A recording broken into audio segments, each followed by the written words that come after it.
Pemirsa, belum lama ini anak dari Kartika Putri dan Habib Usman bin Yahya, Kalisa, sempat mengalami kecelakaan yakni jatuh dari tangga. Saat kejadian, Kartika mengurai sang anak tengah bermain, namun karena terlalu aktif, tragedi jatuh dari tangga pun terjadi. Saat kejadian, darah yang keluar dari dagu Kalisa sempat tidak tertahan dan keluar terus, hingga akhirnya Kartika memutuskan memanggil perawat untuk memberi tindakan pengobatan pada putrinya. Kalisa dagunya kenapa ditanya? Apa? Kena coklat, orang penjara kena coklat. Anak pelawak, kena jatuh dari tangga. Oh, begitu ya? Iya ya? Nangis Sakit nggak ya? tadi? Nangis nggak? Nangis, dikit ya? Iya. Tapi ya, udah baru. strong ya? Oh itu ada yang datang akhirnya perawatnya karena darahnya lumayan gak berhenti-berhenti. Akhirnya harus dipanggil juga. Ya, diakui Kartika, Kalisa memang termasuk anak yang sangat aktif. Saat bermain, Kartika sempat memberi peringatan kepada putrinya agar berhati-hati. Namun Kalisa terlalu aktif dan tidak mendengarkan peringatan dari Kartika hingga akhirnya jatuh dari tangga dan dagu Kalisa terluka. Karena ulahnya dia udah dibilangin sama ibu kan ya Kalisa? Sini dulu, nggak sabar. Nggak sabar. Iya, jadi karena udah dibilangin hati-hati, taunya jatuh dari tangga. Ya udah harus konsekuensi, tapi tetap kita rantau, tetap diomongin. Namun saat ini, kondisi Kalisa semakin membaik, bahkan Kartika membawa serta putrinya ke lapangan bola tempat ayahnya berlatih. Namun bukan untuk bertemu sang ayah, melainkan untuk bertemu Rizky Bilar. Fakta baru terungkap, rupanya Bilar dan Kalisa saling ngefans. Dalam kesempatan itu, untuk menambah semangat agar cepat sembuh, Kalisa pun juga ingin menceritakan kejadian jatuh dari tangga yang dialaminya kepada Bilar. Abah jangan GR, Kalisa kesini mau lihat siapa? Boleh ibu aja yang lihat, mau dijajah ya. Boleh nggak? Boleh nggak? Nggak nemuin Habib, janji sama Lesti. Tadi pas lagi live, Lesti nonton live Instagram, terus kata Lesti kesini dong, kebetulan belanja bulanannya deket sini. Ini makanya mampir, sekalian nyenengin hati Kalisa biar ketemu Om Bilar. Om Bilar yang ngefans sama Kalisa, ya kan? Balik ya. Iya, Kalisa mau ngadu ya, dagunya berdarah ya, sama Om Bilar ya. Kuat. Kalisa mau diperhatiinnya sakit sama diperhatiin sama Om Bilar apa sama Tante Lesti? Tante Lesti, bener ya? Kita lihat ayo.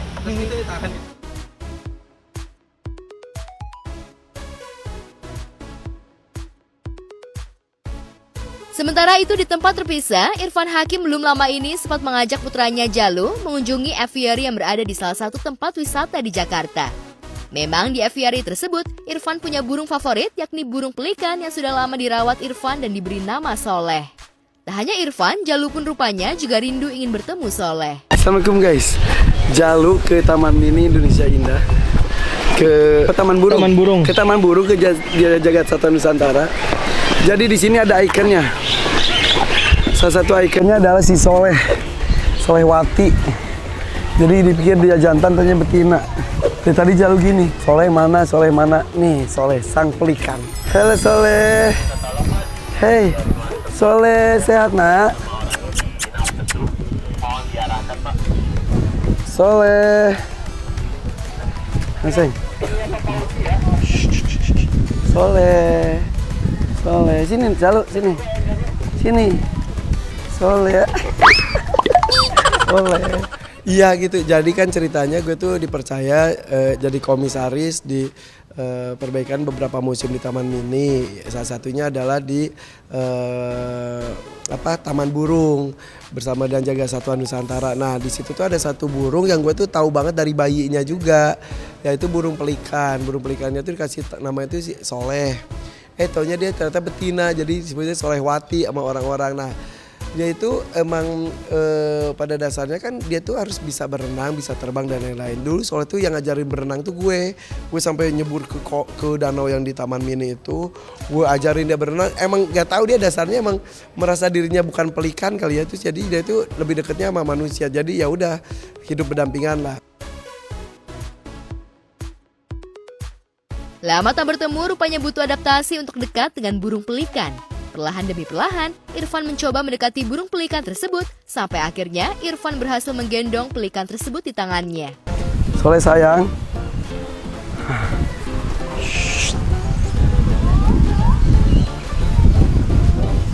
Dia makin gede.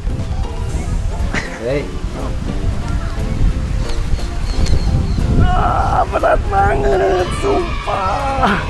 Makin berat. Dalam kesempatan itu, Irfan dan Jalu juga berkesempatan melihat burung pelikan belajar berenang. Irfan juga kembali menggendong burung pelikan dan mengajak Jalu untuk lebih dekat. Alih-alih ingin akrab, namun rupanya gerakan pelikan sangat cepat hingga sempat terjadi tragedi kepala Jalu dicaplok oleh burung pelikan. Kita lihat lagi ya ketika Soleh gue ajarin berenang di kolam ini. Nih. Oke guys, kita akan melihat si Soleh akan belajar berenang. Lucu banget ini ngajarin berenang burung air. 1, 2, 3, Soleh. Diambil Pak. Astagfirullahaladzim. Bisa? Soleh bisa? Gak apa-apa, gak takut Soleh. Iya. Ya, kelihatan masih goyang-goyang kan? Masih dia ragu-ragu gitu. Hei, Soleh sini. Nggak betah. Ya Allah, Dia baru betah. juga gitu. Makin berat kamu itu. Teman-teman kamu itu di sana tuh berenang. Gimana? Sini dekat aja, depan aja. Depan aja, depan di sini, depan aja. Depan aja sini.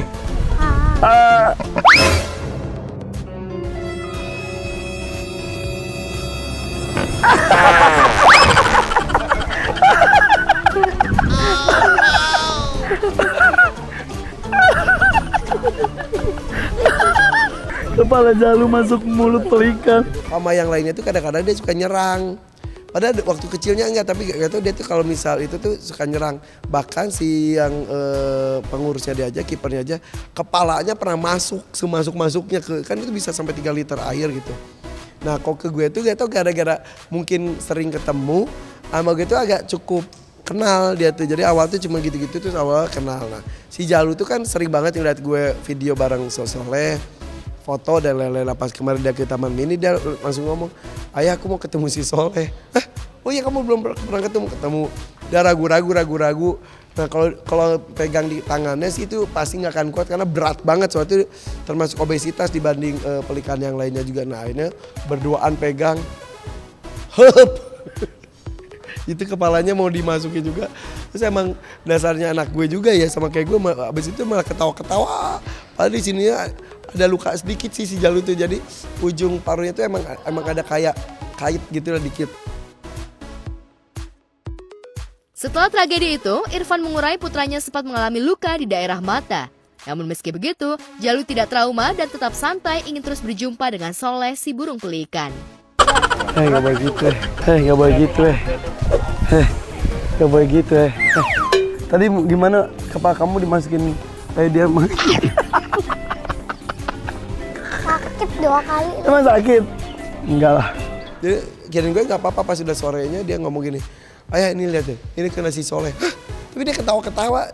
Si Jalu tuh emang ya mirip gue kali ya, kalau kecelakaan tuh ketawa dulu, hebat lah. Kok gue sih ngeliatnya ya udahlah, oke lah, nggak banyak takutnya, terus banyak mencobanya hal positif. Jadi akhirnya keinginan Jalu untuk bertemu dengan Soleh secara langsung, gendong Soleh walaupun nggak dengan tangannya sendiri, kepalanya dicaplok sampai dia ketawa. Ya udahlah, pengalaman kapan lagi kita bisa dicaplok abang pelikan.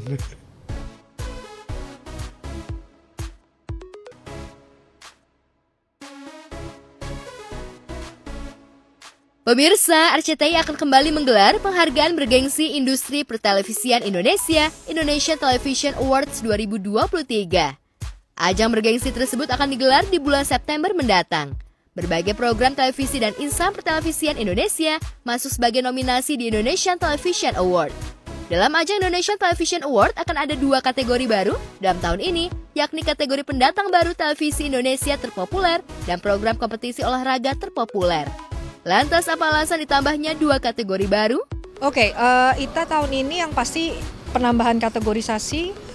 Tahun ini ada 2 penambahan kategorisasi baru, yaitu 1 pendatang baru televisi terpopuler dan 1 adalah program kompetisi olahraga terpopuler. Kenapa 2 ini masuk? Karena kita melihat potensi dan kondisi bahwa banyak sekali nama-nama baru yang muncul di industri TV yang mempunyai skill-skill yang bisa menjadi regenerasi dari talent-talent yang ada sekarang. Kemudian kalau untuk program kompetisi olahraga, itu juga satu hal yang kita lihat sama-sama kan 12 bulan terakhir ini. Banyak sekali program olahraga yang ditayangkan TV dan dikonsumsi secara masif oleh penonton Indonesia, baik disaksikan secara live maupun melalui streaming ataupun melalui sosial media. Selain itu di tahun ini dipastikan dari nominasi yang masuk kategori harus memiliki skill set dan profesi yang bisa dibanggakan sebagai pemain sinetron, penyanyi, maupun pembawa acara dan komedian, bukan muncul lantaran karena gosip atau kontroversi. Selain itu, stage dari Indonesian Television Awards juga akan dibuat dengan megah dan spektakuler di studio terbesar RCTI+. Dan akan hadir juga artis internasional yakni salah satu grup idol asal Korea Selatan. Tentunya ini kan sebuah apresiasi yang dilakukan untuk insan pertelevisian. Saya rasa saat ini pun tidak banyak apresiasi yang bisa diberikan untuk pertelevisian ya secara kolektif.